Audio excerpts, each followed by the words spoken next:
अल्हम्दुलिल्लाह अल्हम्दुलिल्लाहि नहमदुहु व नस्तईनुहु व नस्तगफिरुहु व नु'मिनु बिही व नतवक्कलु अलैहि व नऊज़ु बिल्लाहि मिन शुरूरि अनफुसिना व मिन सय्यिआति अमालिना मन यहदिहिल्लाहु फला मुदिल्ल लहु व मन युद्लिलहु फला हादिय लहु व नशहदु अन ला इलाहा इल्लल्लाहु वहदहु ला शरीका लहु व नशहदु अन्न सय्यिदना व नबिय्यना व मौलाना मुहम्मदन अब्दुहु व रसूलुहु अरसलहु बिल हक़्क़ि बशीरन व नज़ीरा सल्लल्लाहु तआला अलैहि व अला आलिहि व अस्हाबिहि व बारक व सल्लम तस्लीमन कसीरन कसीरा अम्मा बअद।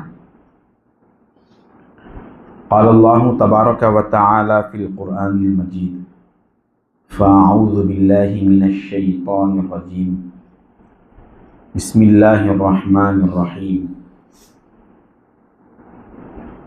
या अय्यतुहन नफ्सुल मुतमइन्ना इरजिई इला रब्बिकी रादियतम मरदिय्या फदखुली फ़ी इबादी वदखुली जन्नती सदक़ल्लाहु मौलानल अज़ीम व सदक़ रसूलुहुन नबियुल अमीनुल करीम व नहनु अला ज़ालिका लमिनश शाहिदीन वश्शाकिरीन वज़्ज़ाकिरीन वल्हम्दुलिल्लाहि रब्बिल आलमीन। फ़क़ाल तआला फ़ी शअनि हबीबिही जलालन व इकरामा इन्नल्लाह व मलाइकतहु युसल्लूना अलन नबी या अय्युहल्लज़ीना आमनू सल्लु अलैहि व सल्लिमू तस्लीमा अल्लाहुम्मा सल्लि अला सय्यिदिना व मौलाना मुहम्मदिन नबिय्यिल उम्मी व अला आलि सय्यिदिना व मौलाना मुहम्मदिन नबिय्यिल उम्मी अल्लज़ी क़ुरिनतिल बरकतु बिज़ातिही व मुहय्याहु व तअत्तरतिल अवालिमु बितिबि ज़िक्रिही व रय्याहु।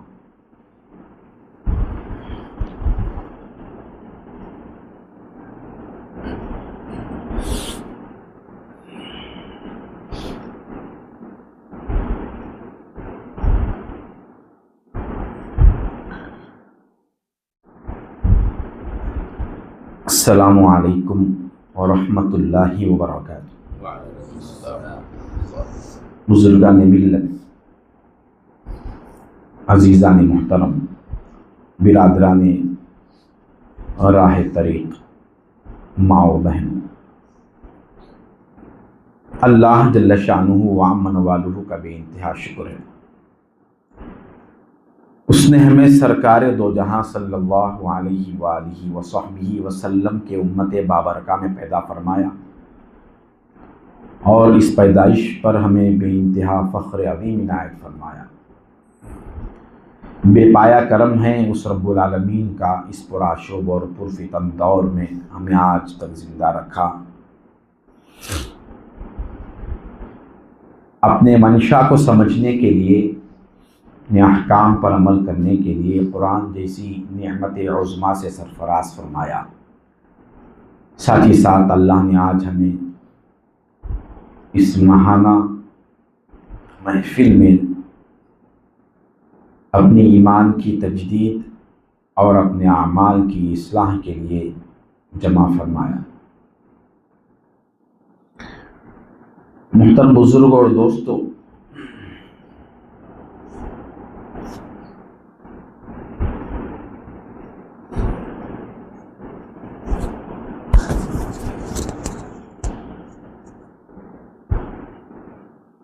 दुनिया में जितने भी मज़ाहिब है,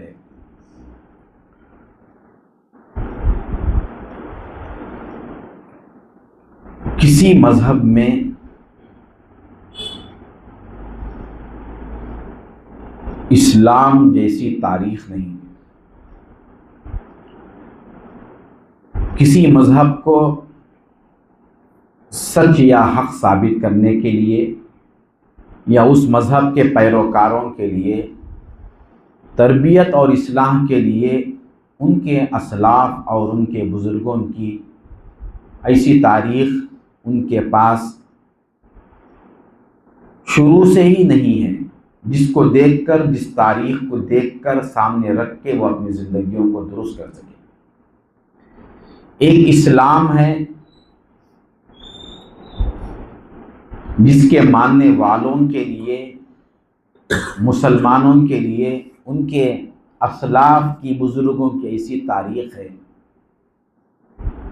सिर्फ उस तारीख पर गौर किया जाए तो इंसान की, मुसलमान की बहुत ज़बरदस्त इस्लाह हो सकती है। एक मुसलमान की क्या, दीगर कौमों को भी अगर इस्लाम को पेश करना है, हम अपनी सूरत से तो इस्लाम को पेश नहीं कर सकते, हमारी ज़िंदगी तो उस काबिल नहीं है, लेकिन हमारे पास तारीख हमारी एक ऐसी है जिसको पेश करके हम कह सकते हैं कि इंसान की ज़िंदगी ऐसी होनी चाहिए। इंसान को बेदार तो हो लेने दो, हर कौम पुकार उठेगी हमारे हैं हुसैन। सिर्फ बेदार होने की ज़रूरत है। हम तो सोए हुए हैं, सोए हुओं को ना नसीहत कर सकते हैं, ना कोई रास्ता बता सकते हैं। जो नींद से बेदार है उसके लिए कुछ किया जा सकता है, किसी चीज़ की उम्मीद रखी जा सकती है। अब हमारे पास तो तारीख है, मगर इस कौम मुस्लिम की बहुत बड़ी बदकिस्मती ये है कि अपनी तारीख से अनजान है। तारीख रखने के बावजूद हम अपने तारीख को एक दास्तान या किस्सा कहानी समझ के छोड़ देते हैं, और रोटेशन उसका हर साल होता रहता है। वो वाक़ियात सुनते हैं, वो दिन मना लेते हैं, अपने जी में जैसा आया वैसा उस दिन को गुजार लेते हैं, और फिर उसको एक किस्से माजी की तरह फरामोश करके भुला देते हैं। इस वाक़ये में मेरे लिए दर्स इबरत क्या है, इस पर गौर करने की कितने मुसलमानों को तौफीक हुई, और उस वाक़ये को या उस दास्तान को सुनकर उसके असरात हमारे ज़िंदगी में क्या है, कभी भी गौर करने की फुर्सत या तौफीक नहीं है। अब उसमें तो कुछ लोग हैं कि सिर्फ उसके चंद जज्बात का इजहार कर देते हैं। हमको तो उनसे मोहब्बत है, कुछ मोहब्बत के दावे करके गुजर जाते, कुछ कहते हैं कि मोहब्बत की ज़रूरत नहीं है, सिर्फ जो है इताअत करो, और वो इताअत भी नहीं करते। और कुछ ये है कि सिर्फ मोहब्बत करो बस ये काम आ जाएगा। और एक बहुत बड़ी जमात वो है जो सिर्फ इस वाक़ये में कौन दुश्मन है, कौन दोस्त है, कौन इस वाक़ये का सबब बना, सिर्फ इसी पर बहस करने में। वाक़ये करबला की तरफ इशारा करना मुराद है। जो तरोताज़ा हम उस दिन को गुजार कर आए हैं, तकरीबन मुसलमान यजीद को लानत करने और जितने कातिलान थे उन पर लानत भेजने, उनको बुरा भला कहने में ही वक्त गुजार देते। उसकी लानत और उस पर लानत होने में ज़रा बराबर भी शक की गुंजाइश नहीं है। ये तो तय है, यजीद और यजीदी फौज जितने भी थे वो सारे लानत के मुस्तहिक़, ये बात तो तय है। और जो इतनी बड़ी शहादत हुई, ये क्या बताना चाहते हैं हमको, और हमने उससे क्या हासिल किया, और हमने उससे सीखा क्या अपनी जिंदगियों में। उससे पहले एक और महीना हम गुजार कर आए, वहां भी एक तरह की कुर्बानी थी, उसमें भी एक रस्म अदा करके गुजर गए। हम बदले क्या उसको देखकर, उसके असरात हम पर क्या हुए, ये गौर करना है। अब वो आम पूरा वाक़या तफसीलन बयान करना यहाँ आज की हमारी नशिस्त का यहाँ मकसद नहीं है। अल्लाह वालों की सोहबत में जब हम आए, उन्होंने हमें आगाह किया, उन्होंने हमें ये सिखलाया उनकी चंद मामूली से दिनों की, सातों की सोहबत से, कि ये वाक़यात जो सामने आते हैं उससे अपने अहवाल को दुरुस्त करो। इससे वो भी खुश है, वाक़यात जो होना था हो गया, उनसे मोहब्बत पैदा करो, उल्फत पैदा करो, और मोहब्बत और उल्फत के साथ उनसे रब्त ज़रूरी है, ताल्लुक़ ज़रूरी है। और उस ताल्लुक़ के लिए ज़रूरी है कि उनके वाक़ियात को रखो और अपनी ज़िंदगी को रखो। देखो कि उनके हालात और उनकी ज़िंदगी, उनके ज़हन व फ़िक्र और तुम्हारे ज़हन व फ़िक्र किस हद तक मिलते हैं। इस बात को गौर करने की तरफ दावत देते थे। हम उन्हीं औलिया अल्लाह के नाम से ये महफिल लगाते हैं, उन्हीं के इरशादात सामने रखते हैं। आज की इस महफिल में क्योंकि हम सालिकीन तरीक़त है, इस हवाले से हम वाक़िए करबला की एक रूहानी ताबीर पर गौर करेंगे। यानी मैदान करबला में जितने कैरेक्टर्स थे उनको हम अपने सुलूक के लिहाज से डिज़ाइन करेंगे। यानी अब हम थोड़ी देर के लिए मैदान करबला में अपने आप को तसव्वुर करेंगे और जितने लोग उस मैदान में थे उसमें हम किस मकाम पर खड़े हुए हैं ये गौर करेंगे। हम किस हाल में हैं, हम किसके जैसे हैं उस मैदान में। 100 भरे का तस्वुर यह है कि हम इमाम हुसैन के चाहने वाले हैं, हम अपने आप को हमेशा हुसैनी लश्कर में ही तस्वुर करते हैं, एक खतरा खून देने के लिए तैयार नहीं, फिर थोड़ी देर की प्यास बर्दाश्त करने तैयार नहीं, ऊंच नीच कर देते, हराम हलाल बराबर करके ले लेते। और तस्वुर हमारा हमेशा किसका रहता? हुसैनी लश्कर का। अब हम ये गौर करेंगे कि हम हकीकत में कहां खड़े हुए हैं। मैदान करबला में चंद खास किस्म के किरदार थे, हम उसको सुलूक के लिहाज से बात करेंगे। जैसे अहलुल्लाह ने इंसान की सालिक की तरबियत करने के लिए नफ्स के चंद मरातिब मुतय्यन किए हैं। ये बहुत बड़ी हमारी आफत ये है कि हम अपने आप को नहीं पहचाने। पहले मैं किस पोजीशन में हूं ये हम नहीं पहचाने, मेरा हाल क्या है नहीं पहचाने। कभी देखे तो अपने अच्छे अमाल को देख लेते, ये तो कर लिया मैं। कभी ये देख लेते कुछ भी हो कैसा कि वैसा बख्शिश तो हो जाएगी।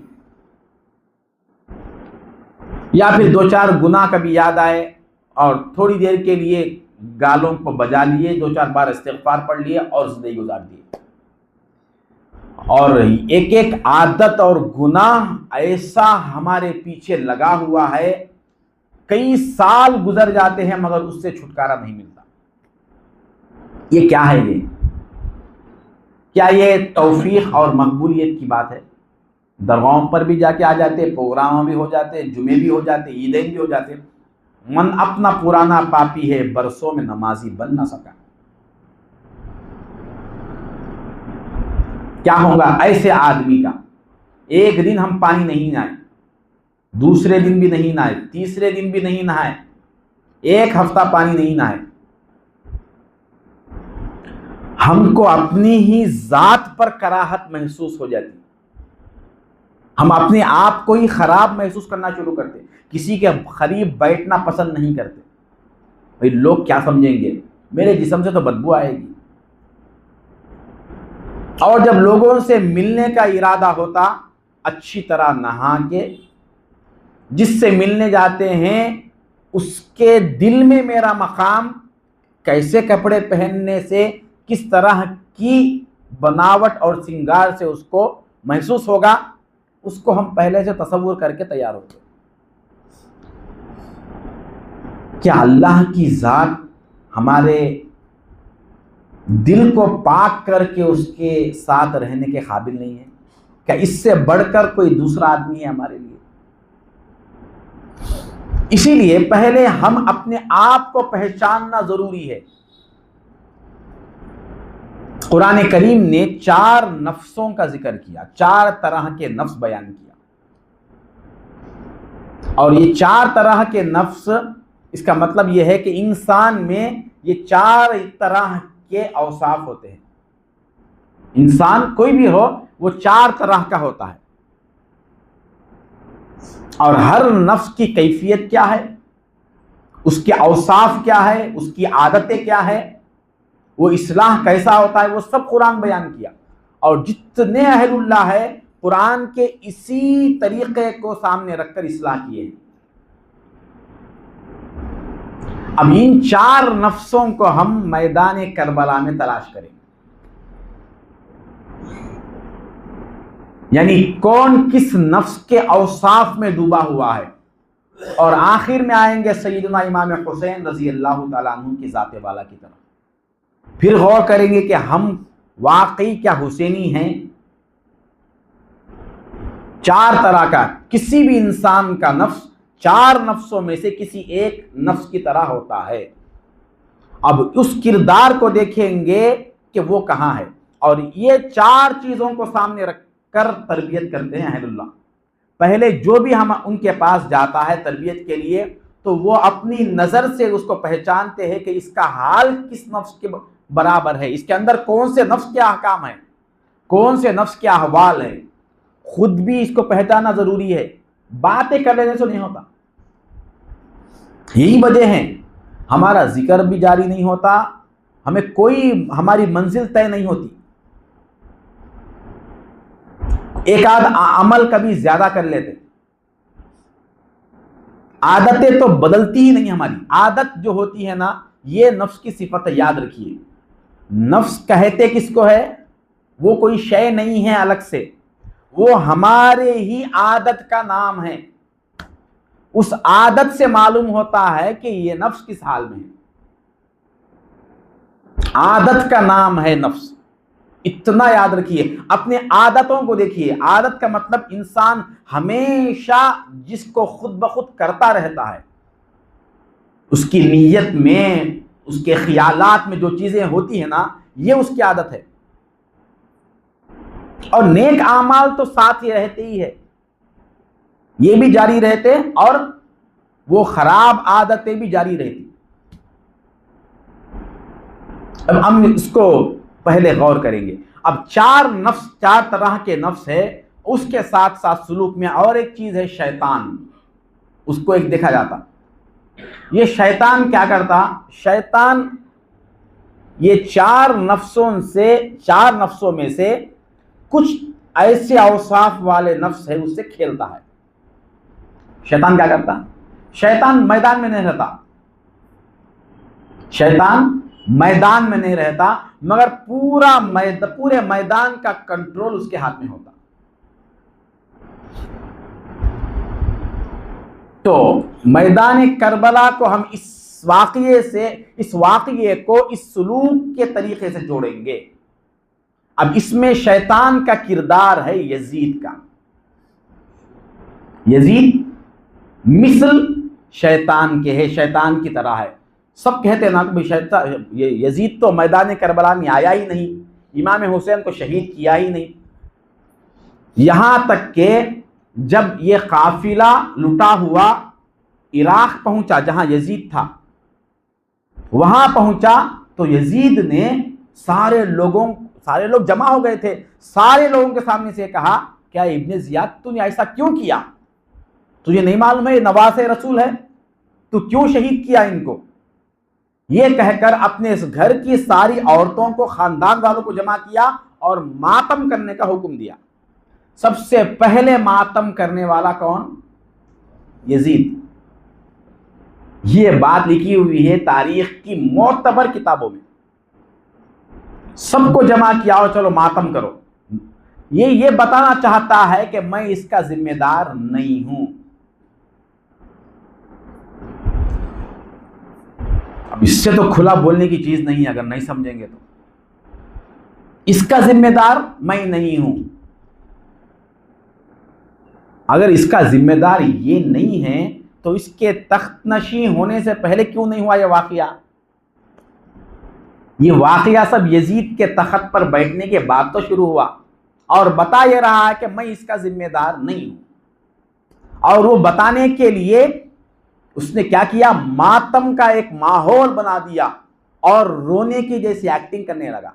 क़यामत के दिन शैतान भी अल्लाह के सामने ये कहेगा, बंदा जब पेश होगा अल्लाह कहेगा कि बंदे ये गुनाह क्यों किया तू? तेरे पास तो अंबिया को भेजा मैं, औलिया को भेजा, किताबों को भेजा, तू किसी से नसीहत हासिल क्यों नहीं किया? तो हम कहेंगे उस वक्त, अल्लाह ये बदबख्त शैतान हमारे पीछे था, इसने हमको गुमराह किया, अगर ये नहीं होता तो हम मान लेते थे। अल्लाह ताला शैतान को बुलाएगा, कहा कि भाई इल्ज़ाम तुम्हारे ऊपर आ रहा, तुम्हारा क्या ख्याल है? शैतान कहेगा, अल्लाह 1,80,000 अंबिया इनके दरमियान भेजा तू, और वक्तन फ़वक्तन मौका ब मौका औलिया को भी भेजा, इतनी किताबें तो भेजा, किसी की नहीं सुना, मेरी क्यों सुनाए? हम समझते हम फुला बिन फुला के मुरीद है, हकीकत में हम मुरीद किसके हैं? मुरीद का मतलब जो जिसकी इताअत में फना होता है वो उसका मुरीद है। हकीकत में हम शैतान के मुरीद है। अब कहते तो है कि हम फुला के मुरीद है, हम कहते हैं कि हम इमाम हुसैन के चाहने वाले हैं, और चाहने वाले शैतान की हकीकत में। शैतान वहां कह रहा है, ये कुरान में ये मुकालमा आया है, इन्नी बरी मिम्मा तुश्रिकून, एक मकाम पर इन्नी अखाफुल्लाह रब्बल आलमीन, मैं तो अल्लाह मैं तो तुझसे डरता हूं, मैं कैसे करूंगा इनको। कमसली शैतानी इज़ क़ाल लिल इंसानी कुफ़्र फलम्मा कफ़रा, जब इंसान कुफ्र कर लेता है, उसकी फरमाबरदारी करता है, शैतान का इन्नी अखाफुल्लाह रब्बल आलमीन इन्नी बरीउम मिनकुम, मैं तो इनसे बरी हूं, मैं तो कुछ नहीं किया। शैतान कोई काम करता नहीं बल्कि करा के पीछे हट जाता, ऐसे हालात सामने लाके रखता जिसकी वजह से हम दीन से दूर हो जाए, और हम ये समझते कि ये जो रुकावट हमारे सामने है, मैं इसको बहाना बनाकर दीन से पीछे हट जाऊं, और लोगों के सामने ये बताता भी हूं, ये चीज अगर रुकावट नहीं होती तो मैं अल्लाह वाला बन जाता था।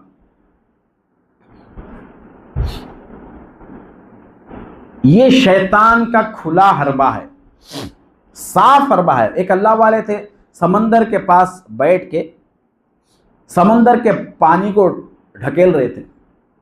समंदर का पानी कितना साफ करेंगे, खत्म होता। घर में कहीं कोई पानी गिरा हुआ है तो उसको हम बहा सकते, समंदर के पानी को बहा रहे थे। लोग देख के बोले कि भाई ये समंदर का पानी कब खत्म होगा? नहीं, मुझे यहां से आगे जाना है, पानी को मैं हटा रहा हूं ताकि पानी हटने के बाद जाऊं।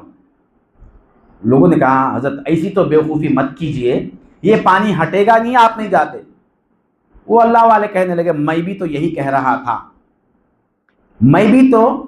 हम भी तो आपसे यही कह रहे हैं कि ये दुनिया के मसाइल कभी ख़त्म नहीं होते, इन मसाइल को रखते हुए ही तुम्हें इस दरिया को पार करना है। मसाइल आसान हो जाने के बाद हम दीन में उतरना चाहते, थोड़ा ये मसला हो गया तो अब से मैं दीनदार बन जाता, ये एक काम हो गया तो अब से मैं अल्लाह वाला बन जाता। वो ख़त्म होने वाला ही नहीं। जिस तरह समंदर का पानी ख़त्म नहीं होता, उस तरह से ये ख्वाहिशात है ना, पैदा जब से हुए, जब से होश आया, एक मामूली से खिलौने की ख्वाहिश से लेकर बड़े बड़े ज़मीनात, गाड़ियों और पैसों की ख्वाहिश तक, अब ख्वाहिश चलते चलते चलते, नौजवान है, अच्छी शादी, अच्छी बीवी, फिर शादी हो गई, बच्चे हो गए, तो फिर उस बच्चे को अच्छी शादी करना, फिर एक ख्वाहिश, ये खत्म होती ही नहीं। इसको तुम इन्हीं मसाइल में रह के अपने मौला को तलाश करो। खैर, यहां यजीद का किरदार क्या है, आगे आ जाओ। यजीद का किरदार क्या है? यजीद शैतान की तरह है। उसने क्या किया?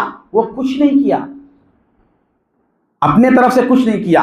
उसने क्या किया? एक दूसरे को तलाश किया। शैतान क्या करता? देखो, शैतान हमारे नफ्स की आदत को पकड़ता, हमारे नफ्स की, हमारी कमजोरी को पकड़ता। ये कहां गिरता? बीवी के सामने गिरता, औलाद के सामने गिर जाता है, ये पैसों के सामने झुकता, ये कहाँ झुकता, इसकी फितरत क्या है वो समझ जाता। हम नहीं समझा आज तक, हम अपने आप को शैतान समझ गया।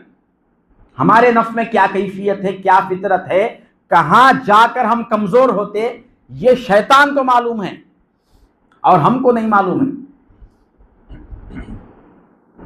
शैतान उसको पकड़, इसके अंदर ये सिफत है, इसको पकड़ो और उसके जरिए से खेलता हो। तो शैतान क्या किया, अब यजीद क्या किया, यजीद को शैतान के बराबर तस्वुर करो। उसने क्या किया, इमाम हुसैन रजी अल्लाह ताला अन्हु की बैत लेना है या आपको शहीद करवाना है, ये खुद जाकर अगर करेगा तो इल्जाम इसके हाथ पे आएगा और ये कर भी नहीं सकता। किसी की हिम्मत नहीं है कि ये वहां तक जाकर करे। इमाम हुसैन मदीने मुनव्वरा में थे, वहां से उठाया, वहां खत भेजा वहां के गवर्नर को, मदीने के गवर्नर को खत भेजा और कहा कि इनसे बैत लो जबरदस्ती, अगर बैत नहीं करेंगे तो फिर इनको शहीद कर, बंद कैद कर दो या फिर शहीद कर दो। ये बैत का मतलब ये पीरी मुरीदी वाली बैत नहीं है, ये बैत का मतलब वोट देना। जिस तरह हम वोट कहते हैं, किसी को वोट डालते हैं, उस जमाने में बैत का लफ्ज इस्तेमाल होता था। बैत का मतलब वोट देना, उनसे हमारे लिए वोट लो, नहीं अगर वोट लेंगे देंगे वो तो कैद कर दो। मालूम था ये वोट नहीं देंगे, उनको वहां से निकालना है। अगर मदीने पर फौज को भेजकर यजीद वहां पर बर्बादी मचाता तो बदनाम होता था। इस तरह का काम नहीं करता शैतान, डायरेक्ट नहीं करता। वहां से हजरत इमाम हुसैन मक्के को आए, फिर वहां भी चैन से रहने नहीं दिया, वहां से फिर कूफे को आने का इंतजाम किया। उसके लिए क्या तरकीब किया, अब यहां से हम शैतान खत्म हो गया ना, नफ्स अम्मारा से शुरू करेंगे। इसने एक नफ्स को पकड़ा, एक नफ्स को पकड़ा, ऐसा नफ्स जो किसी भी कीमत में गुनाह करने हरगिज पीछे नहीं हटता, नहीं डरता, उसको नफ्स अम्मारा कहते हैं। और यहां पर इस मैदान में नफ्स अम्मारा का किरदार उबैदुल्लाह बिन जियाद का है। इब्ने जियाद जो है ये एक लालची था। इसकी मिसाल क्या है, ये एक दूसरे मकाम का गवर्नर था, उसको लालच दिया, कहा कि तुम जाओ इमाम हुसैन को मेरे ताबे करो, उनसे बैत लो या फिर उनको शहीद कर दो, तो फिर तुम्हें क्या मिलेगा, तुम्हें जो तुम मांगोगे, तुम्हें हुकूमत भी मिलेगी, दौलत भी मिलेगी, सब कुछ तुम्हें मिलेगा। और ये शख्स ऐसा है, इसकी आंखें ऐसी बंद है, न इसको नवासे रसूल का ख्याल होता, न इसको अल्लाह वालों का ख्याल होता, रसूलुल्लाह भी होते तो ख्याल नहीं करता। नफ्स अम्मारा वो चीज है, ये गुनाह करता और गुनाह का एहसास भी दिल में कभी नहीं आता, मैं गुनाह किया हूं। इसके नजर में सिर्फ दुनिया, जरा बराबर भी दीन की वो और उसकी जरूरत ही नहीं है उसको। जो होना है ख्वाहिशात नफ्स मुकम्मल होना उसके, और जितनी बुराइयां हैं, जितने हिर्स और हवस है, वो सारे इसमें जमा होते हैं। इसको नफ्स अम्मारा कहते हैं। और नफ्स अम्मारा की मिसाल किसकी है यहाँ पर, इब्ने जियाद की। ये सरापा हराम है। अब देखो ये रूहानी जो ताबीरात फिट हो रही है, ये कितनी बराबर फिट हो रही है। इब्ने जियाद वलदुज़्ज़िना था, ये पैदा ही हराम तरीके से हुआ। ये सरापा जो हराम, हर एतबार से हराम जो कहा गया, उसकी वजह यह है कि इसकी पैदाइश में खुद हराम है। यह अपने बाप का बेटा नहीं था। वलदुज़्ज़िना ला यदखुलुल जन्नह। यजीद इसको पकड़ा, नफ्स अम्मारा को पकड़ा, इसको लालच दो। अगर हमारे अंदर ये कैफियत है, गुनाह कर रहे हैं, गुनाह करने के बाद कम से कम शर्मिंदगी भी नहीं है मैं ये गुनाह कर रहा हूं, तो हम किसके मकाम पर है, इब्ने जियाद के मकाम पर है। वो जो इमाम हुसैन रजी अल्लाह तआला अन्हु को शहीद करने, उन पर पानी बंद करने, उनको, उनकी आल को, औलाद को अजियत देने में जरा बराबर भी उसको फिक्र नहीं हुई। ये हाल है नफ्स अम्मारा का। जिसके अंदर भी दुनिया की हवस, हराम की हवस, गुनाह की हवस और गुनाह करने के बाद अपनी मग़फ़िरत की फिक्र जरा बराबर भी नहीं है, वो इसकी तरह है, इब्ने ज़ियाद की तरह। शैतान किसको पकड़ा? इसको पकड़ा, इसको भेजा, तुम वहां से जाओ जहां तुम गवर्नर थे, वहां की गवर्नरी तुमको रहती। ये बसरा का गवर्नर था, किसी और इलाके का था। उसको कहा कि तुम वहां के तो गवर्नर रहोगे, उसके साथ साथ कूफा की भी गवर्नरी दूंगा। अच्छा, कूफे में हजरत ये इब्ने ज़ियाद के आने से पहले नुअमान बिन बशीर, ये सहाबी रसूल है, ये गवर्नर थे वहां के, ये सहाबी रसूल है। सहाबा तो बेनफ्स होते हैं, बेनफ्स लोग रहेंगे तो यहां पर गुनाह नहीं हो सकता, इसलिए उनको माजूल कर दिया, उनको वहां से माजूल कर दिया करके नफ्स अम्मारा को चढ़ाया। एक अच्छा आदमी मनसब पे रहते हुए बुरा काम नहीं हो सकता, पहले अच्छे आदमियों को वहां से हटा दो। यहां सोहबत की बहुत ही अहमियत मालूम हो रही है, ये नफ्स अम्मारा की कैफियत वाला। अब ये नफ्स अम्मारा की कैफियत वाला जब मिल गया, उसने वहां जाकर हजरत मुस्लिम बिन अकील को शहीद कर दिया। यानी पहले इमाम हुसैन रज़ी अल्लाह तआला अन्हु की तरफ से बैत लेने के लिए, वहां के हालात मालूम करने के लिए जो आए थे, उनको वहां पर शहीद कर दिया और छुप के गया, वहां छुप के गया, बिल्कुल किसी को मालूम होने नहीं दिया। जब ये गया तो इससे भी काम मुकम्मल जल्दी होने वाला नहीं था, इसने एक और को पकड़ा। ये नफ्स अम्मारा जो है, नफ्स अम्मारा जो है, ये डायरेक्ट नहीं पहुंच सकता था इमाम हुसैन तक, ये नापाक और वो पाक जात। इसने फिर क्या किया, अम्र बिन साद को पकड़ा। अम्र बिन साद एक और शख्स थे वहां पर। अम्र बिन साद ये हजरत साद बिन अबी वक्कास रज़ी अल्लाह ताला अन्हु के बेटे थे, सहाबी का बेटा है। ये बात इंतहाई गौर से सुनने की है, एक चीज, इसमें क्या क्या इशारे मिल रहे हैं, सुनने की चीज है। अम्र बिन साद ये बेटे हैं किसके? सहाबी के, साद बिन अबी वक्कास। और वो सहाबी भी कौन है? जिन 10 सहाबा को हुजूर पाक सल्लल्लाहु अलैहि वसल्लम एक ही महफिल में जन्नत की बशारत दिए थे, उनमें से एक है, उनका बेटा है ये अम्र बिन साद। अब किसी बड़े का बेटा अगर साबित हो जाए, हम उसके सामने झुकने जरा बराबर भी झिझकते नहीं, भाई ये तो फलां की औलाद है, फलां की औलाद होना अलग है। यहां पर नस्ल और खून की बात नहीं है, यहां औसाफ की बात है, यहां औसाफ की बात है। साद बिन अबी वक्कास जो सहाबी थे, उनको जिस मर्तबे की वजह से हुजूर पाक सल्लल्लाहु अलैहि वसल्लम ने जन्नत की बशारत दी, क्या वो औसाफ फिर बेटे में आए या नहीं? फिर बेटा उस काबिल बनने के लिए बेटे के अंदर वो औसाफ होना था। अगर बेटे के अंदर वो औसाफ है, वो बेटा बाकमाल है। साद बिन अबी वक्कास के बाद ये क्या है? ये साद बिन अबी वक्कास ये नफ्स लव्वामा के मकाम पर है। नफ्स लव्वामा कहते हैं ऐसे नफ्स को जिसके अंदर गुनाह की चाहत है लेकिन नेकी की भी चाहत है। अक्सर मुसलमान इस हाल में रहते हैं, गुनाह की भी चाहत, नेकी की भी चाहत। गुनाह से भी दिल है और नेकी से भी दिल है, नेकियां भी कर रहे, गुनाह करके अफसोस भी हो रहा, जिक्र भी है, कभी कभी कभी नमाजें भी है, कभी खैर खैरात भी है, उसके साथ गुनाह भी साथ में लगे हुए हैं। गुनाह करता और अफसोस करता, गुनाह करता फिर अफसोस करता। यह ऐसा बीमार है जो गोली भी खाता, परहेज भी नहीं करता।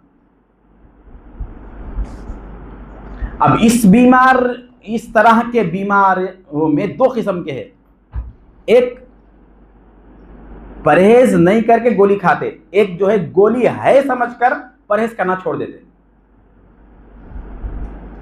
भाई गोली तो है, खा लेंगे, अब ये भी खा लेंगे, जहर भी खा लेंगे।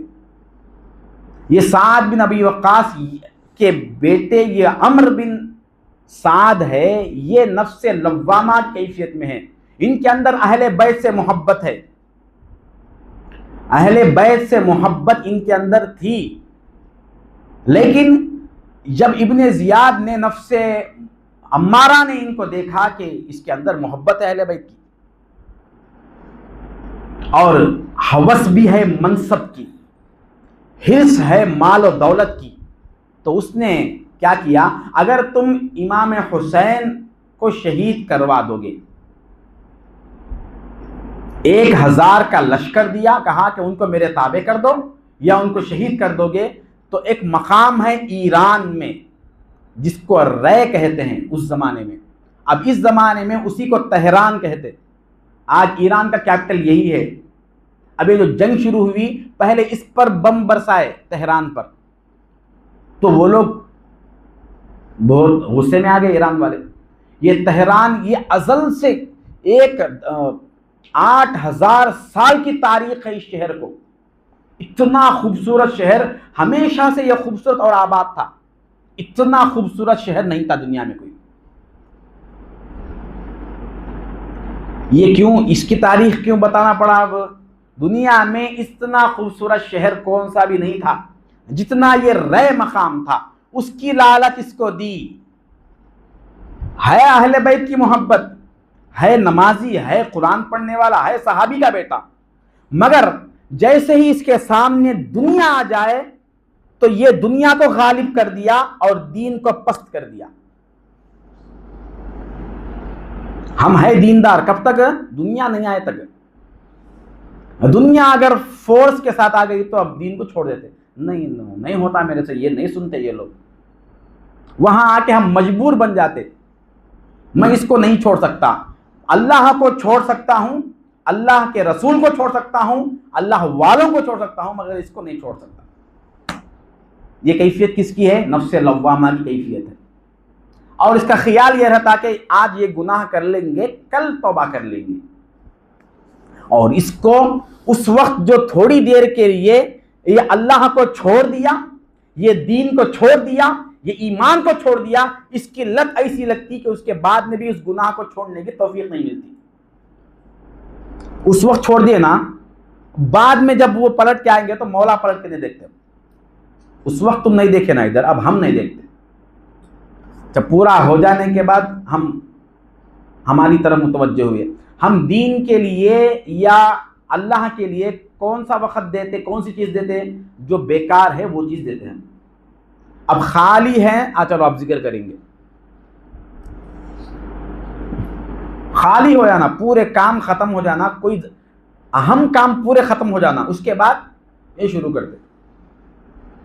गुज़िश्ता भी शायद अर्ज़ किया था, एक साहब ज़रूरी बात मशवरा करना है, ये कह के आए।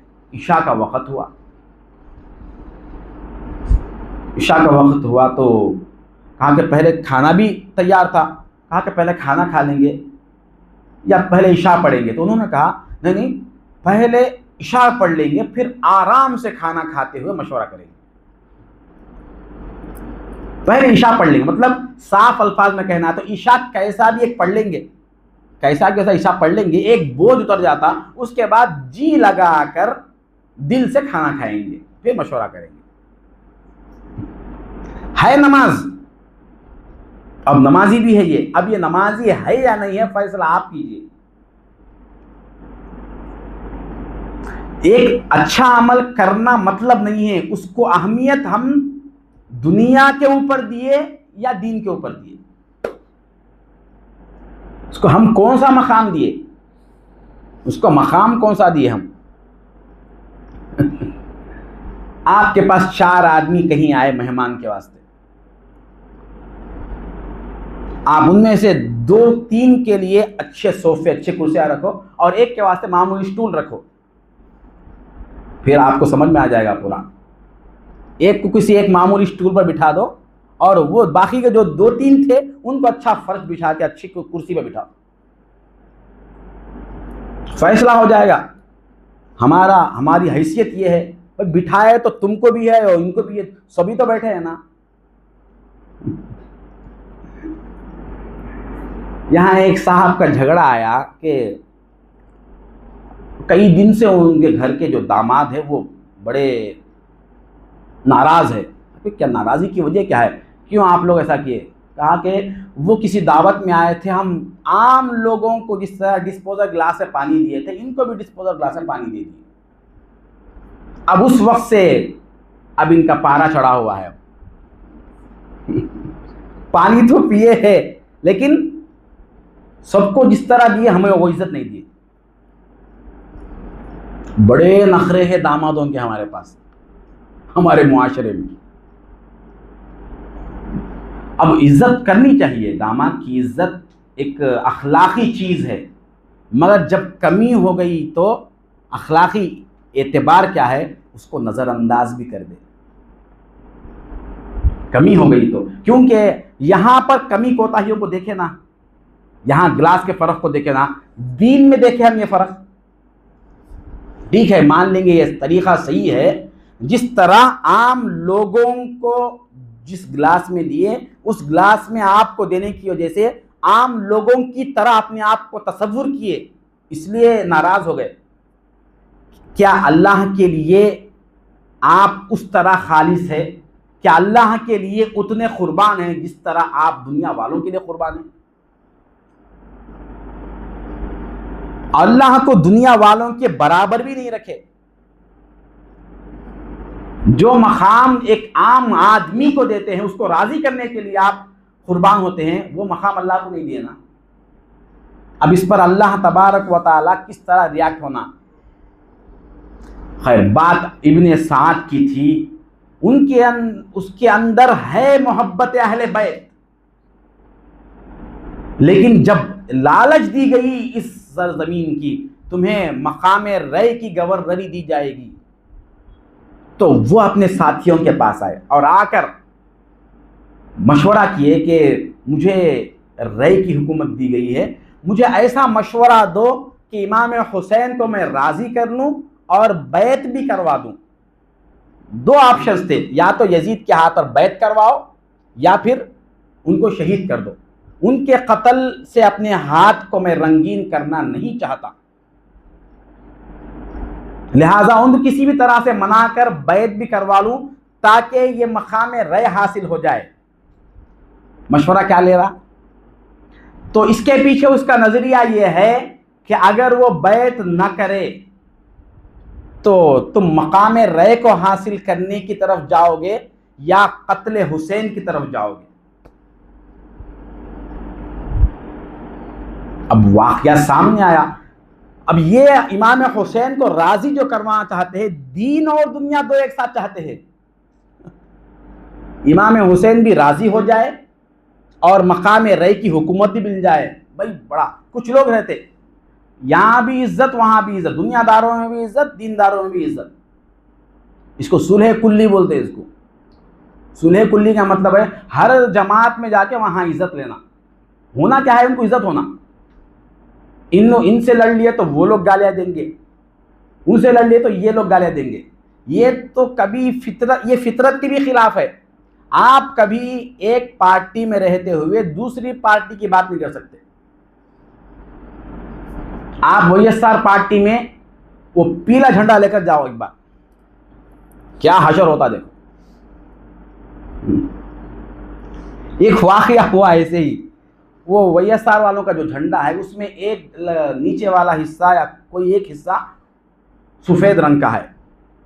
वो झंडा लेकर जा रहा था। कोई लोग जाते हुए वो शादियों में हल्दी का छिड़काव कर देते। वो हल्दी का थोड़ा सा पानी उस सफ़ेद हिस्से पे गिर गया। वो झंडे में एक लकीर है सफ़ेद, उसमें ये पीला गिर गया। अब यार उसको मारना शुरू कर दिए, भाई ये तेरे झंडे पे पीला रंग कैसे आया। हालांकि उसको मालूम भी नहीं, भाई कहीं कैसे लगा नहीं मालूम, आके गिर गया। नहीं, हम तेरे अंदर उस पार्टी जो हमारे अपोजिशन में है उसका रंग बर्दाश्त नहीं कर सकते। ला यस्तवी अस्हाबुन नारी व अस्हाबुल जन्नह, अस्हाबुल जन्नति हुमुल फाइजून। दो रंग एक साथ जमा नहीं हो सकते। दो रंगी छोड़ दे, एक रंग हो जा, सरासर मोम या फिर संग हो जा।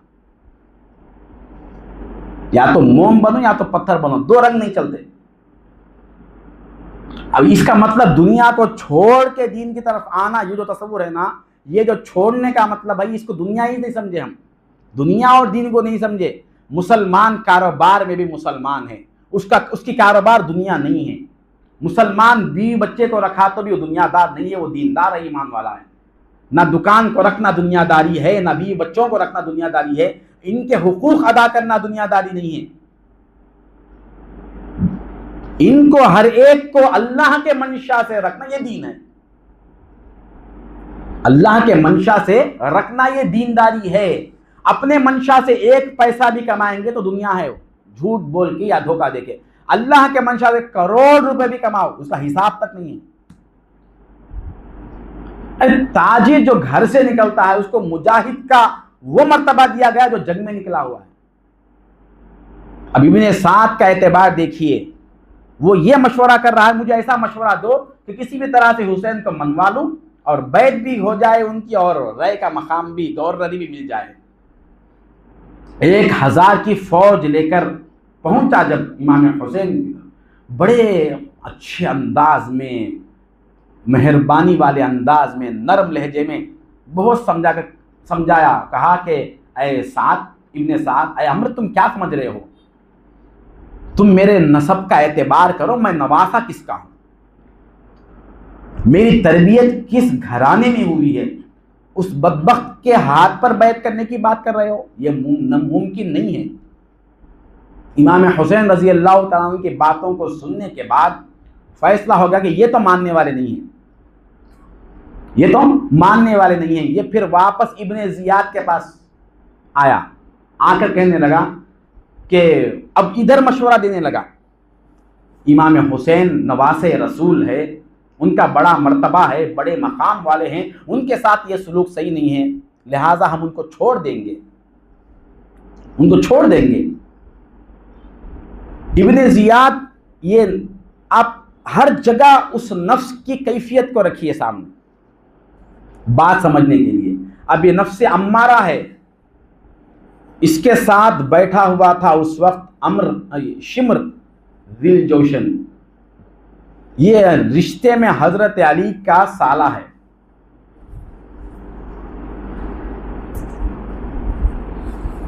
यहां पर लोग ये कहते हैं भाई सहाबा क्यों नहीं आए, सहाबा के बेटे ऐसा किए। अहले बैत के खानदान वाले भी थे उस जमात में, यजीदी जमात में।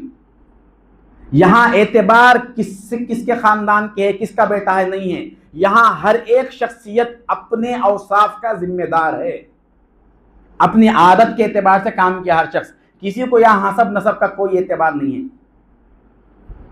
वो शिम्र जो था उसने कहा, उसने, अब इब्ने जियाद खामोशी था, शिम्र ने कहा क्या तुम्हें रय की हुकूमत याद नहीं है? फिर याद दिला दे। फिर इमाम हुसैन की मोहब्बत मगलूब हो गई और वो गवर्नर की और हुकूमत गालिब आ गई। ये नफ्स अम्मारा की कैफियत है। किसके बारे में ज्यादा तज़किरा होता या किसके हालात ज्यादा रहते, उसको गालिब रख के ये खुद मगलूब हो जाता। जीत दीन की होती या उसके पास दुनिया की होती, वो फैसला नहीं कर सकता। ये गुनाह की तरफ राजी हो जाता या नेकी की तरफ झुकता, फैसला नहीं कर सकता। ये वो मकाम वाला आदमी है। कब दीनदार रहता या कब दुनियादार हो जाता नहीं मालूम। इब्ने साद जैसे ही इमाम हुसैन के पास गया, वहां उनके रोब को देखकर, दबदबे को देखकर, मर्तबे को देखकर, इल्म को देखकर वहां पर तो तय कर लिया कि मैं सब छोड़ दूंगा, इमाम हुसैन के साथ हो जाऊंगा। फिर जैसे ही नफ्से इमाम हुसैन मुतमइन्ना नफ्स वाले हैं, वहां पर था तो इसका हाल दीनदारी वाला हो गया। वहां से उठ के जब नफ्से अम्मारा की तरफ आया तो उसका हाल इधर बदल गया। तो इसका कोई दीन नहीं है, असल में इसका इसकी ना दुनिया है ना दीनदार है। ये एक खतरनाक नफ्स है। ये कब काफिर हो जाता नहीं मालूम, कब मुसलमान हो जाता नहीं मालूम, दोनों के भी इम्कान। अगर अल्लाह का फजल हो जाए, नफ्स मुतमइन्ना की सोहबत में रहते हुए मौत आ जाए तो इसकी बख्शिश है। अगर उधर रहते हुए, अम्मारा की तरफ रहते हुए अगर मौत आ जाए तो गया ये काम। फर्रयु कुर्रतु आइनी, जैसे ये सुना रय के बारे में, कहा कि ये तो मेरी आंखों की ठंडक है, मेरी जिंदगी का एम्बिशन है, मेरा इसको हासिल करना मेरा मकसद है। फिर वापस आके कहने लगा मैं फिर कुछ करूंगा, ये कहकर फिर वहां से निकला। अब इसका ये आप फाइनली तय कर लिया कि इमाम हुसैन के साथ मैं लड़ूंगा, लेकिन वो रय की गवर्नरी नहीं छोड़ूंगा। दो नफ्स हो गए, नफ्से अम्मारा, नफ्से लव्वामा। शैतान वो यजीद है, यजीद मिस्ल शैतान के है। इब्ने जियाद जो वलदुज़्ज़िना है और हर एतबार से उसके दिल में दूसरा ख्याल नहीं है। इमाम हुसैन को शहीद कर देना उसका एक ही नजरिया है, दूसरी तरफ ढलने का नहीं है, चाहे कुछ भी हो जाए। इब्ने साद दो इधर है उधर है, आखिर ये इन्हों के साथ हो गए। वो इब्न अमर बिन साद इन्हीं बदबख्तों के साथ हो गया वो। अब तीसरा मकाम आया नफ्से मुल्हिमा का, नफ्से मुल्हिमा का। ये तीसरा नफ्स वो है जिसका पूरा रुझान नेकी की तरफ है। ये कभी बुरों में नजर आ जाता है, लेकिन इसका दिल तो दीन के ऊपर अटका हुआ होता, इसके ऊपर दीन गालिब है दुनिया में। अब ये किरदार यहां कौन है? हुर बिन यजीद रियाही। यजीदी फौज में एक ऐसे शख्स थे जो आए थे यजीदी फौज में, ये आए थे यजीदी फौज में, लेकिन इन लोगों के बुरे नजरियात उनको मालूम नहीं थे। ये इमाम हुसैन को शहीद करना चाहते थे, ये उनको नहीं मालूम था प्लान।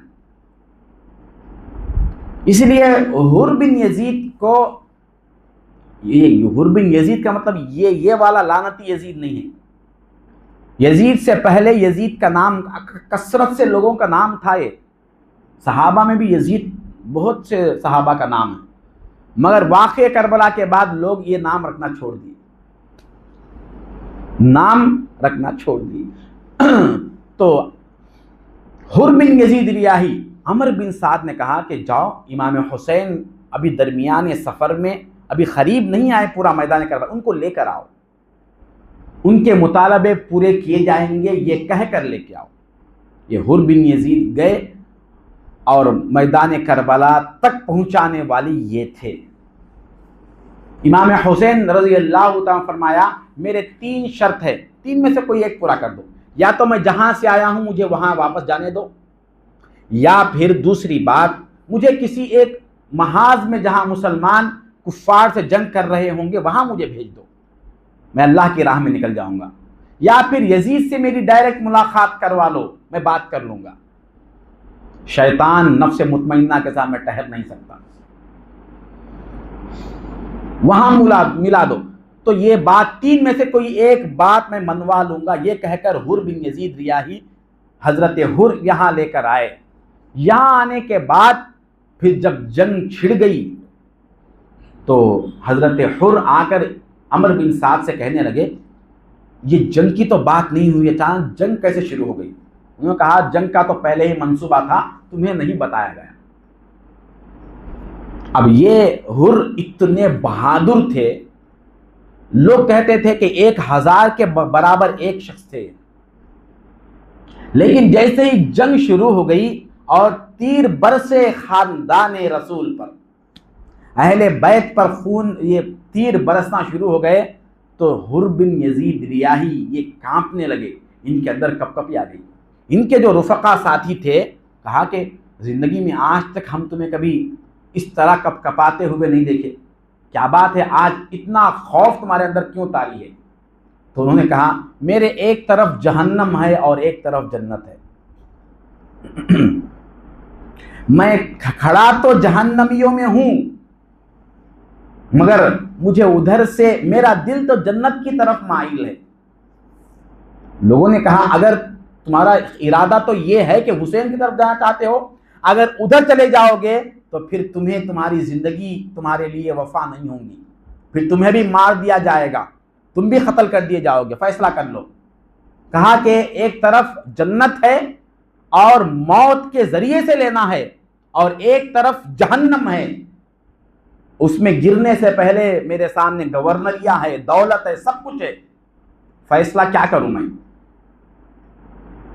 ये कहकर हजरत हुर वहां से अपने घोड़े को लगाम दिए और इमाम हुसैन रजी अल्लाह ताला अन्हु के कदमों में पहुंच गए। ये नफ्से मुल्हिमा है, नफ्से मुल्हिमा। इसका ख्याल ये होता जब इसके सामने दीन की बात आती, मौला की जात सामने हो जाती, अहलुल्लाह सामने आ जाते, तो फिर ये दुनिया चाहे कैसी भी हो, मौत का भी सामना करना पड़े तो ये मौत के लिए तैयार हो जाएंगे, मगर दीन को नहीं छोड़ेंगे।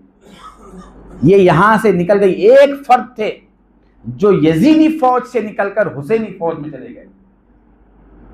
अमर बिन साद जो नफ्से लव्वामा के, वो इमाम हुसैन के पास जाकर रोए हैं। बाज लोग कभी कैफियत में आके रोते ना, बहुत धोखा है, उससे बचिए। हर रोने वाला सच्चा नहीं होता। बाज लोगों की दिल की कमजोरी होती, एक अच्छा वाकया सुने, दर्दनाक किस्सा सुने तो रोना आ जाता। उनके ईमान की मजबूती की अलामत नहीं है वो। हम ऐसे लोगों को आंखों से देखे हैं, हमारे शेख से भी सुने हैं, ये जो रो रहा है ये झूठा है, ये, और फिर वो साबित हुआ। ये जो रो रहा है ये झूठा है। जब वो रोने वाला शख्स, पैरों पे गिर जाने वाला शख्स, जब उसके सामने कोई हुक्म आ गया तो छोड़ दिया। इताअत में मालूम होता है कि कितना वफादार है। भाई मैं रो लूंगा, ऐसे ही जज्बात दिखाऊंगा, मगर आप जो बोले मैं वो नहीं कर सकता। कसरत है ऐसी, चाहते हम उसको चाहते, मगर उसकी नहीं चाहते। मानते किसी को, मगर उसकी नहीं मानते। हम अल्लाह को मानते हैं, अल्लाह की नहीं मानते। रसूल को मानते, रसूल की नहीं मानते। ये फर्क है। तो हुर यहां से निकले, इमाम हुसैन के पास पहुंच गए और कहने लगे मैं आपको यहां लाने का सबब मैं हूं, अब आप पर जान देकर मैं उसकी तलाफी करूंगा। फिर उधर से लड़ने वाले उधर जाकर, उधर से लड़कर हुर शहीद हो गए। हुर बिन यजीद रियाही, ये कौन है? नफ्से मुल्हिमा है। नफ्से लव्वामा और मुल्हिमा में फ़र्क क्या है? ये इब्ने साद भी यजीदी लश्कर में था और हुर भी यजीदी लश्कर में है। इसके ऊपर, अमर बिन साद के ऊपर गलबा दुनिया का था, हुर पर गलबा दीन का था। दो फर्क है।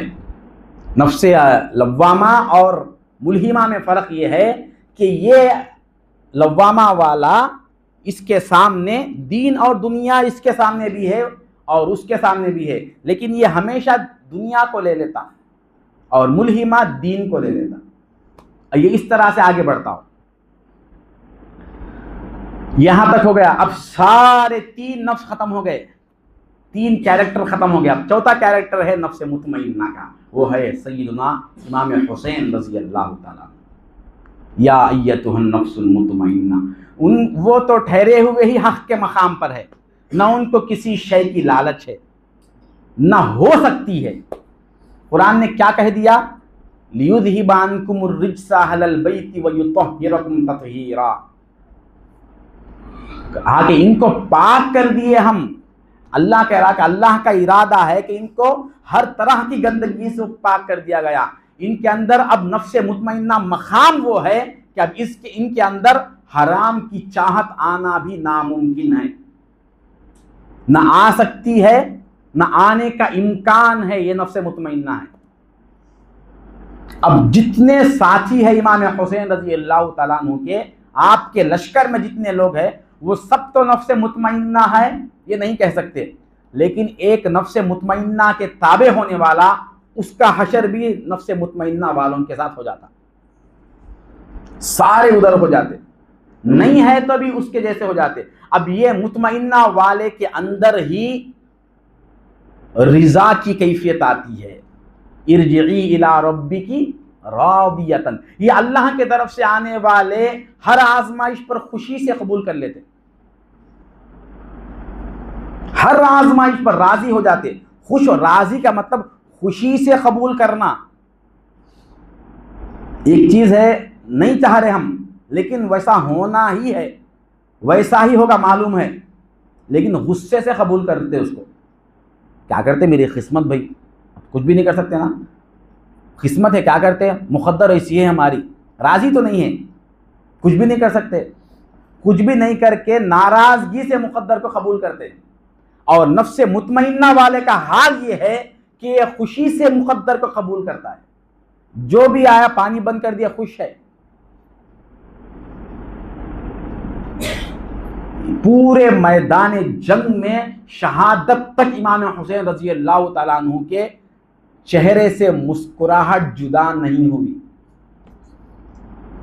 गम तो दूर की बात, मुस्कुराहट जुदा नहीं हुई। हजरत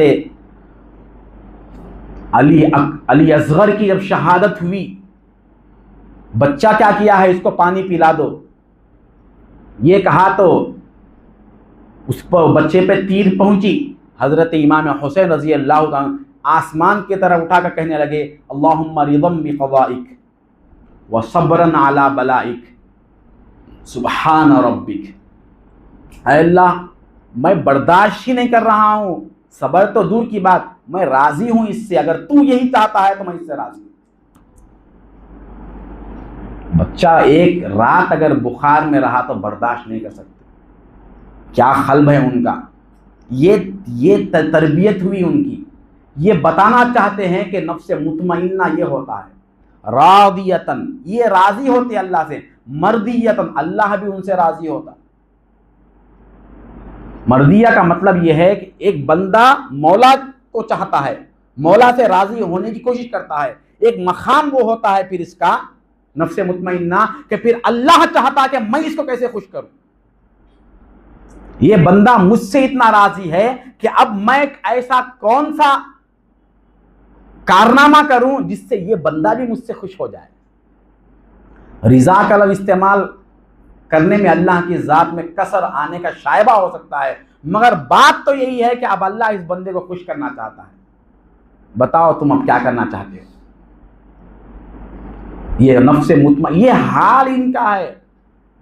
इनको पैदा, ये जिस तरह से वो उबैदुल्लाह बिन जियाद नफ्स अम्मारा, उसकी पैदाइश में खुद हराम है, और यहाँ ये नवासे रसूल, इनकी पैदाइश में खुद अल्लाह की रिजा है। इनका खून इतना पाकीज़ा, इनकी माँ इतनी पाकीज़ा, और इनके बाप इतने पाकीज़ा, सारे लोग जानते थे इनकी पाकीज़गी को। ये पैदा होते होते ही नफ्स मुतमइन्ना के तश्त में पैदा हुए। ये जिस गोद में थे वो नफ्स मुतमइन्ना थे, ये जिसका दूध पिए वो नफ्स मुतमइन्ना थे। ये इतने पाकीज़ा होकर आए। सहाबा इसीलिए गिरविदा होते थे उनको। हम तो जाहिलियत से आए हैं, ये तो पैदाइश से ही मुतमइन्ना के हाल में आए। हजरत सैयदना उमर फारूक रजी अल्लाह ताला अन्हु का दौरे खिलाफत है। आप सहाबा के दरमियान मीटिंग कर रहे थे, कोई मशवरा हो रहा था बहुत अहम किसी जंग के बारे में। उस दौरान आपके बेटे हजरत अब्दुल्ला बिन उमर उस महफिल में दाखिल हो गए कुछ बात करने के लिए। हजरत उमर ने कहा कि बाहर जाओ, ये बहुत ज़रूरी मशवरा है हमारा, यहाँ ठहरने की गुंजाइश नहीं है, बाहर दरवाजे पे ठहरो, मीटिंग ये मशवरा होने के बाद मैं तुम्हें बुलाऊंगा, और कोई और भी आए तो अंदर मत आने दो, तुम दरवाजे पे ठहरना, किसी और को आने नहीं देना। मशवरा वगैरह हो गया। जब हजरत उमर फारूक रजी अल्लाह तआला वहाँ से बाहर निकले, दरवाज़ा खोला तो बात किया कि बेटे कैसा आना हुआ, क्या बात थी, वो बात बता दी। उसके बाद हजरत उमर ने पूछा कि कोई और भी आए थे। मैं कहा था कि कोई और भी आए तो उन्हें अंदर आने मत दो, क्योंकि बहुत अहम बात चल रही है किसी मंसूबे के बारे में या जंग के बारे में, आने मत दो। तो अब्दुल्ला बिन उमर ने कहा कि अब्बाजान हुसैन आए थे। कहा कि फिर कहाँ है? कहा कि मैंने कहा कि मशवरा अंदर हो रहा है। ये सुना, हजरत उमर ने जोरदार थप्पड़ मारा अपने बेटे को। कहा कि तुम हुसैन को वापस कैसे किए? तुम नहीं आए, तुम तो उमर के बेटे हो, वो तो अल्लाह के रसूल का बेटा है, उसको कैसे वापस किए? कहा कि अब्बाजान, जिस तरह आप उनके मोहब्बत से सरशार है, आपकी तरबियत से मैं भी उन्हीं की मोहब्बत में हूँ, मैं उनको वापस नहीं किया। इमाम हुसैन आए, आपसे बात करना चाहते थे, तो मैंने हुसैन से कहा, क्या शहजादे, मेरे बाप है, अमीरुल मोमिनीन है, उन्होंने मुझे रोका मिलने से, आप तो नवासे रसूल है, आपको क्या रुकावट है, आप जाइए अंदर। मैं उनको अंदर जाने के लिए ही कहा, मगर इमाम हुसैन ने कहा, पलटकर आपने कहा कि भाई बात तो किसी अहम बात में ही मशहूर, वो लोग मसरूफ़ होंगे, मैं भी जाऊंगा तो खलल होगी, लिहाजा यह अखलाक नहीं है। ये कहकर वो वापस हो गए। मैं तो जाने को ही कहा था, मगर वो भी वापस चले गए। ये सुना हज़रत उमर फ़ारूक रज़ी अल्लाह ताला अन्हु अब इस इंतज़ार में नहीं थे कि फिर आएंगे तो बात करेंगे। अपने बेटे का हाथ पकड़ा और इमाम हुसैन के घर तशरीफ़ ले गए, दस्तक दी। इमाम हुसैन खुद बाहर निकले, कहा कि शहजादे कैसा आना हुआ, कैसा आना हुआ? मैं दरवाज़ा मेरे बेटे पर बंद किया था, तुम पर मैं कब दरवाज़ा बंद कर सकता? तुम पर मेरा दरवाज़ा कैसे बंद हो सकता है? आप आए, कुछ खिदमत थी, आप वापस चले गए, इसलिए ये गुलाम खुद हाजिर हो गया। क्या खिदमत है बताओ? और आइंदा से आप कभी मेरे दरवाजे पर मत आओ। उमर का दरवाज़ा इस मर्तबे का नहीं है कि ये शहजादे वहां आ सके। किसी गुलाम से आप पैगाम भेज दो, उमर खुद आ जाएगा तुम्हारे पास। हम क्या थे? हम पैदा हुए किसी और मकाम पर, हम पैदा हुए किसी और हाल में। अरे तुम तो पैदाइशी इस तरह के ततहीर और पाकीज़ा वाले हो, लिहाजा आइंदा से खुद पैगाम भेजाओ, मैं खुद हाजिर हूँगा। ये मकामात, ये अदब और एहतराम उन तक क्यों होता था? ये सारे अहले बैत, ये नफ्से मुतमइन्ना वाले हैं, इनके अंदर दुनिया की हिर्स और हवस और किस। देखिए अब यहाँ पर पूरी जिंदगी तलाश कीजिए, नफ्से मुतमइन्ना का मतलब पूरी जिंदगी तलाश कीजिए, किसी एक मकाम पर भी नफ्स की झलकी नहीं रहती, ये बेनफ्स हो जाती। इनके किसी भी काम में किसी भी तरह का नफ्स नहीं आता, ये वो लोग हैं। इसलिए इनकी इत्तिबा करने का हुक्म दिया। हुजूर ने फरमाया, इसलिए मैं दो चीजें छोड़कर जा रहा हूं, इन्नी तरक्तु फीकुम अमरैन लन तदिल्लु इन तमस्सक्तुम बिहिमा, किताबुल्लाह व इत्रती अहलु बैती। एक तो अल्लाह की किताब, एक मेरे अहले बैत, किताब के बराबर इनको गिनकर बता दिया। जिस तरह ये किताब पाकीज़ा है, इसकी पाकीज़गी में शक नहीं है, उसी तरह ये भी पाकीज़ा है, इनकी पाकीज़गी में भी शक नहीं है। जिस तरह उसमें कोई गलत होने का इम्कान नहीं है, वो लारैब है, इनकी जिंदगी इस तरह पाक है। देख लो इस तरह से ये लोग रहेंगे, इनको देखकर समझो कि ये मुतमइन्ना, नफ्से मुतमइन्ना कैसे होते हैं। अब इनके साथ जितने हैं, एक चीज है आसान चीज, यहां नफ्से मुतमइन्ना तक नफ्से अम्मारा में है अगर हम, तो सफर करते हुए नफ्से लव्वामा में जाना, वहां से मुल्हिमा में जाना, फिर मुतमइन्ना में जाना। अगर ये मुश्किल है तो एक आसान शॉर्टकट इसमें यह है कि नफ्से मुतमइन्ना वालों के साथ हो जाना, तो वो जो कैफियत है वो इनके अंदर आ जाती। अब यहां पर जैसे इमाम हुसैन है, उनके सारे जो साथी है 72 लोग, उनका सबका हाल यही था। यजीद का लश्कर 24,000 का था, यहां 72 है, और हर एक को मालूम है कि हमें शहीद होना है, मगर कोई पीछे नहीं हटा। 24,000 के सामने 72 का क्या ठिकाना होता है, मगर कोई पीछे नहीं हटा। मतलब यह है कि इन सब के अंदर वो सब्र और रिजा की कैफियत आ गई। अरे इंसान तो इंसान, अब यहां हम जो गिनती करते हैं 72 में कुछ बच्चे हैं, कुछ औरतें हैं, तो उसके साथ कुछ जानवर भी थे। वो किरदार जो यजीदी फौज के इंसान नहीं कर सके, हुसैनी फौज के जानवर उससे आगे निकल गए। जब प्यास को तीसरा दिन आ गया, पानी बंद कर दिए 8वें मुहर्रम को, 3 दिन गुजर गए, तो हजरत सकीना, हजरत सैयदना इमाम हुसैन रजी अल्लाह ताला अन्हु की साहिबजादी 7 साल या 8 साल की उम्र थी। क्या चेहरे थे, क्या रौनकें थी। आकर अपने चचा अब्बास अलमदार से कहने लगी कि चचा जान, अब 2 दिन हो गए पानी पिए हुए, और पानी लेकर आइए। वो दजला फुरात जो नहर थी, पानी इस तरह से उछलता था ऊपर सामने, और दूसरी तरफ से जानवर भी पानी पीते थे, मगर अहले बैत को पानी नहीं था। कहा कि पानी लेके आइए। बच्ची की इस फरियाद पर आप ठहर न सके। अब्बास बिन अली, ये हजरत अली के बेटे हैं, ये दूसरी बीवियों से गए मशकीज़ा लेकर पानी लेने के लिए अपने घोड़े पर।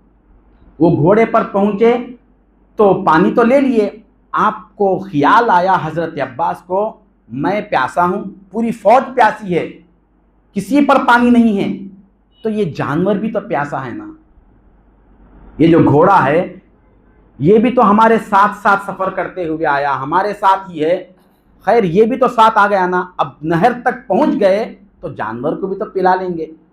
इनकी ये कैफियत, ये अखलाक है। नफ्स मुतमइन्ना वालों की ये औसाफ रहते हैं कि ये जानवर पर भी इंसान की तरह मेहरबान हो जाते, और नफ्स लव्वामा और अम्मारा वाले इंसान पर भी मेहरबान नहीं होते। किसी को तकलीफ देने में उनको कोई तकलीफ नहीं है, और ये लोग जानवर को भी तकलीफ में देखना गवारा नहीं करते। कहा उसके, वो जो घोड़ा था, उस घोड़े के मुंह को नहर की तरफ कर दिए, मुंह नहर की तरफ कर दिया, यानी पानी पीने के लिए इशारा था। वो करीब नहर की तरफ मुंह लेकर गया और पानी पिए बगैर ही वो घोड़ा अपने मुंह को फेर लिया। कुछ जानवर है जिनके अंदर रोने की फितरत है, हर जानवर नहीं है, उनमें से घोड़ा एक है। अल्लाह ताला ये सूरे आदियात जो है, इसमें 6 कसम खाया घोड़े की अल्लाह। ये वफादार है, ये जानवरों में से ऐसा वफादार है, अपने मालिक को पहचानता, अपने मालिक को पहचानता। और घोड़ा पालने वाले की फितरत यह है कि उसका घोड़ा हजारों में एक रख दिया जाए तो वो अपने घोड़े को पहचान लेता, और इस घोड़े की भी फितरत यह है कि उसका मालिक हजारों में एक हो तो अपने मालिक को पहचान लेता। अब जब जैसे ही घोड़े के मुंह को नहर की तरफ किए तो मुंह फेर लिया, और उसकी आंखों से आंसू थे। वो ये कह रहा था जुबान हाल से, अभी हुसैन के मुंह तक पानी नहीं गया, मेरे मुंह तक पानी कैसे जा सकता है। किसके औसाफ आए? नफ्स मुतमइन्ना वालों के औसाफ जानवरों में भी आ गए और इंसान में आज तक नहीं आए। ये एक था, ये एक इत्तेफाकी समझेंगे। इमाम, सारे लोग शहीद हो गए। अब इमाम हुसैन रजी अल्लाह ताला अन्हु जब जंग के लिए निकले, आप लड़ने के लिए निकले, नमाज का वक्त आ गया तो आप जंग रोक दिए थे। जब तक आप मैदान में तलवार चला रहे थे, कोई सामने आ नहीं रहा था। अगर इमाम हुसैन रजी अल्लाह ताला अन्हु अगर नमाज के लिए जंग को नहीं छोड़ते तो वो 24,000 को सबको खत्म कर देते थे। इसका भी इम्कान था। जब नमाज का वक्त पूछा, नहीं दिए, तो आप नमाज के लिए आ गए। दूसरी रकात का आखिरी सजदा था जिसमें आपको शहीद किया गया। शिमर ने कहा, लोग खामोश रह गए, वे नमाज पढ़ रहे हैं। शिमर कौन है? इब्ने जियाद ने कहा, और शिमर ने कहा, नमाज पढ़ रहे हैं तो पढ़ने दो, नमाज ही में शहीद कर दो। और ये खुद नमाज पढ़ रहे, वहां पर नमाज दोनों तरफ है, अजान दोनों तरफ है। ये नमाज अमर बिन साद को कत्ले हुसैन से नहीं रोक सकी। उसकी नमाज शिमर को और इब्ने जियाद को हुकूमत की हवस, दौलत की हिर्स से नहीं रोक सकी। क्या बात है। नमाज है तो कोई बात नहीं, नमाज में ही शहीद कर दो, अच्छा है इसी हाल में शहीद कर देंगे।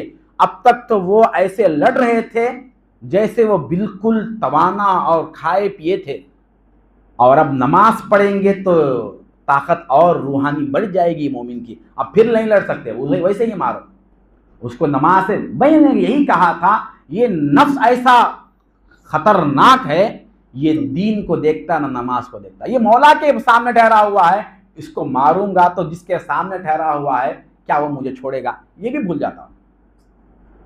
अब जब तीर चलाने लगे तो हजरत इमाम हुसैन रजी अल्लाह ताला अन्हु का वो जो घोड़ा, उसका नाम था जुल जनाह। जनाह कहते हैं परों को, उसकी रफ्तार ऐसी थी जैसे घोड़ा उड़ रहा हो, उसका नाम जुल जनाह रखा था। जैसे तीर चलने लगे तो वो घोड़ा इमाम हुसैन के सामने आकर आड़ बनकर, ढाल बनकर खड़ा हो गया, वरना दूसरे सजदे तक क्यों इमाम हुसैन रजी अल्लाह तआला अन्हु की शहादत नहीं हुई। उसके ऊपर इतने तीर लगे, जब तक उसके अंदर ठहरने की सलाहियत थी वो ठहरा रहा।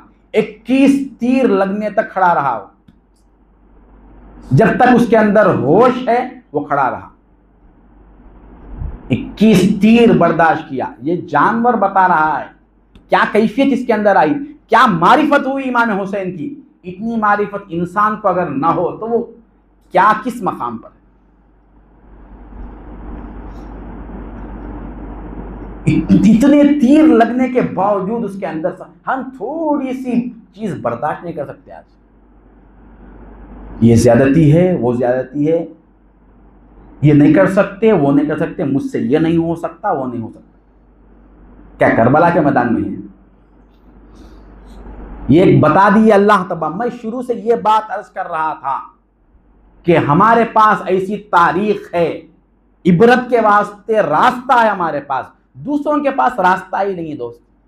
ये जो वाकया है ये हमें रास्ता बता रहे हैं कि मौला तक पहुंचने का रास्ता तलाश करने की जरूरत नहीं, रास्ता तो तैयार है, अब सफर करना है। रास्ता तैयार है, सफर करना है। और दूसरों के पास तो रास्ता ही नहीं है, सफर किधर करे, किस रास्ते पे चले नहीं मालूम, कई रास्ते हैं। हुजूर पाक सल्लल्लाहु अलैहि वसल्लम ने एक मर्तबा चंद लकीरें खींची, एक बरख पे लकीरें बनाए, खत्ता रसूलुल्लाह सल्लल्लाहु अलैहि वसल्लम खुतूतन, कई खींचे, उसमें से एक लकीर सीधी खींच कर बताई, हाज़ा सिरातुल मुस्तकीम, ये अल्लाह की तरफ जाने का रास्ता है। कई रास्ते हैं मगर तुम्हारे सामने रास्ता तैयार है। इन्नी तरक्तुकुम अला महज्जतिन बैदा लैलुहा कनहारिहा, मैं तुम्हें ऐसे रास्ते पर छोड़ा जा रहा हूं जिस रास्ते को इतना सवारा गया कि रात भी दिन की तरह है।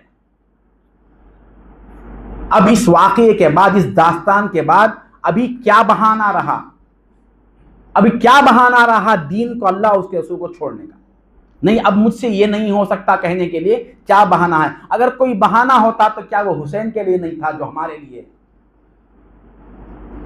और हमारे पास तो इतना आसान दिन है ना, आसान दिन है, उसके बावजूद हमारा यार।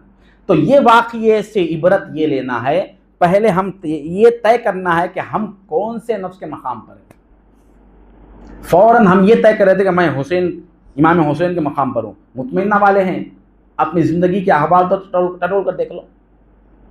अब यजीद तो खामोशी बैठा हुआ है, मैं कुछ नहीं किया, यहां सारा ये हाल हो गया, वो सब खत्म हो गए। नफ्से मुतमइन्ना को कभी इंतहा नहीं है। अल्लाह इनके बारे में कह रहा है कि इनको, ये अगर शहीद हो गए, कत्ल कर दिए गए, तब भी इनको मुर्दा मत कहो, ये जिंदा है, ये जिंदा है। क्यों? ये नफ्स को मार दिए ना, फिर मौत कहीं की। जिसका नफ्स नहीं मरा, मौत उसको है। वला तक़ूलू लिमन युक़्तलु फ़ी सबीलिल्लाहि अम्वात का मतलब यह है जो अल्लाह के रास्ते में मारे गए, का मतलब जिनके नफ्स मारे गए ना, वो नहीं मर सकते, अब वो जिंदा रहेंगे हमेशा। जिनका नफ्स नहीं मारा उनको तो मरना जरूर है, मौत जरूरी है। या तो खुद मरना या नफ्स को मार दो। नफ्स को मार दोगे फिर मौत नहीं है, इसलिए कुरान ने क्या अंदाज इख्तियार किया, कुल्लु नफ्सिन ज़ाइक़तुल मौत, कुल्लु नफ्सिन ज़ाइक़तुल मौत। हमारे एक प्रोग्राम था फैज़ान गौस आज़म हज़रत क़िबला के सदारत में, मेरा बयान था उसमें मैं ये आयत पढ़ा, कुल्लु नफ्सिन ज़ाइक़तुल मौत। हज़रत क़िबला यूँ घूर के देखे, ये फैज़ान गौस आज़म ये आयत क्या है ये? हज़रत क़िबला पूछे थे, मैं देखा तुम ये आयत पढ़े, ये महफिल कौन सी है, शायद तुम्हें उन्वान का अंदाज़ा नहीं है। उसका मजमून ये था कि नफ्स वाले को मौत है, अल्लाह वाले जिंदा है, गौसे आज़म जिंदा है। इसका मतलब ये है कि नफ्स, कुल्लु नफ्सिन, नफ्स को मौत है, नफ्स है तो मौत है, नफ्स है तो मौत नहीं है। नफ्स वाले मर जाते हैं, नफ्स वाले मर जाते हैं, जो नफ्स को मार दे उसको मौत नहीं है। बल अहयाउन वलाकिन ला तशऊरुन, लेकिन तुम नहीं समझ सकते वो कैसे जिंदा है, ये टटोलने की कोशिश मत करो। तुम्हारे सामने तो यह है कि उनके सर काट दिए गए, सर नेज़ों पे है, उनके लाशों पे घोड़ों को दौड़ा दिए गए, उनको कुछ होने वाला नहीं। ये जिस्म है, ये एक सवारी है। आपको मुझसे दुश्मनी है और मेरे कुर्ते को, मेरे जुब्बे को लेकर आके उसको मारना शुरू कर दिए, को फाड़ दिए, धक्का नहीं लगता मेरे को, मेरे जुब्बे को ले आके मार रहे।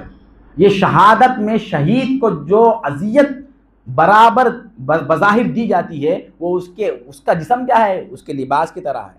उसकी रूह तो निकल के पहुंच गई, उसकी रूह कहाँ है? उसकी रूह को अल्लाह कह रहा है, इरजिई इला रब्बिकी, आजा मेरे पास, अपने रब के पास आजा।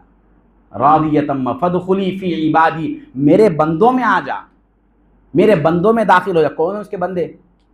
उसके बंदे कौन है? उसके बंदों में सबसे पहले सरे फहरिस्त मोहम्मद रसूलुल्लाह। वदखुली जन्नती, मेरे जन्नत में आ जा। अल्लाह की जन्नत है, मेरी का मतलब वो जन्नत जिसमें अल्लाह ताला खुद इसके साथ है। अब लोग देख रहे हैं कि इनके जिस्म ऐसे हो गए, इनके जिस्म हो गए। हमारे पास मौत भयानक अंदाज में हुई तो भाई ऐसी मौत क्यों आई? अब बिस्तर में मरे तो अच्छी मौत है, उसका हाल क्या था मरते वक्त, ये कोई पूछता ही नहीं है। किस हाल में मरे, किस हाल में मरे, कैसे मरे, इसका कोई एतबार नहीं है इस्लाम में। जल के मरे, कट के मरे, टुकड़े टुकड़े हो गए, इसका एतबार नहीं। मरते वक्त ईमान सलामत था या नहीं, और किस हाल, और जिस हाल में जिंदगी गुजरती उसी हाल में मौत आती। हाल का मतलब 4 नफ्सों में से अपना कौन सा हाल है तय कर लो। वो जिस हाल में पूरी जिंदगी गुजारता उसी हाल पर रख के अल्लाह ताला उसको मौत देते। कमा तईशूना तमूतून कमा तमूतूना तुबासून, जिस तरह जियोगे उसी तरह मौत, और जिस हाल में मौत उसी हाल में तुम्हारा हशर होगा। इन्नकुम लतमूतूना कमा तनामून व तुबासूना कमा तस्तयक़िज़ून, जिस तरह तुम नींद से उठते ना उस तरह तुम्हें उठाएंगे। फिर अब बात हम ख़त्म की तरफ लाएंगे, तो वाक़ये करबला को समझने का ये एक पैराया है। ये फलां था फलां था नहीं, हम वो किरदार को देखिए, शख्सियत को मत देखिए। शख्सियत को देखेंगे तो ख्याल क्या होगा, वो ऐसा हुआ था, वो चले गए, ख़त्म हो गया किस्सा। वो उसके अंदर जो आदतें हैं उन आदतों को रख के देखेंगे तो हम गौर कर सकते, इबरत ले सकते कि कहीं वो आदात और औसाफ मेरे अंदर तो नहीं। तो फिर हमारे लिए रास्ता चलने का और वाक़े करबला का कुछ सदका हमको मिल सकता। अल्लाह पाक से दुआ है, जो कुछ कहा गया सुना गया अमल की तौफीक अता फरमा, हमारे हाल पे रहम व करम फरमा। तेरे महबूब का सदका, महबूब के महबूबीन का सदका था, अहले बैत अतहार का, शुहदाए करबला का सदका था। हमारे क़ल्ब व नज़र को मुनव्वर फरमा, हमारे नफ्स का तज़किया, क़ल्ब का तज़किया फरमा। तो ये वास्ता है हबीब पाक सल्लल्लाहु अलैहि वसल्लम का। इन्नल्लाह व मलाइकतहु युसल्लूना अलन नबी या अय्युहल्लज़ीना आमनू सल्लु अलैहि व सल्लिमू तस्लीमा। अल्लाहुम्मा सल्लि अला सय्यिदिना व मौलाना मुहम्मद व अला आलिहि व सहबिहि अजमईन। अस्सलामु अलैकुम।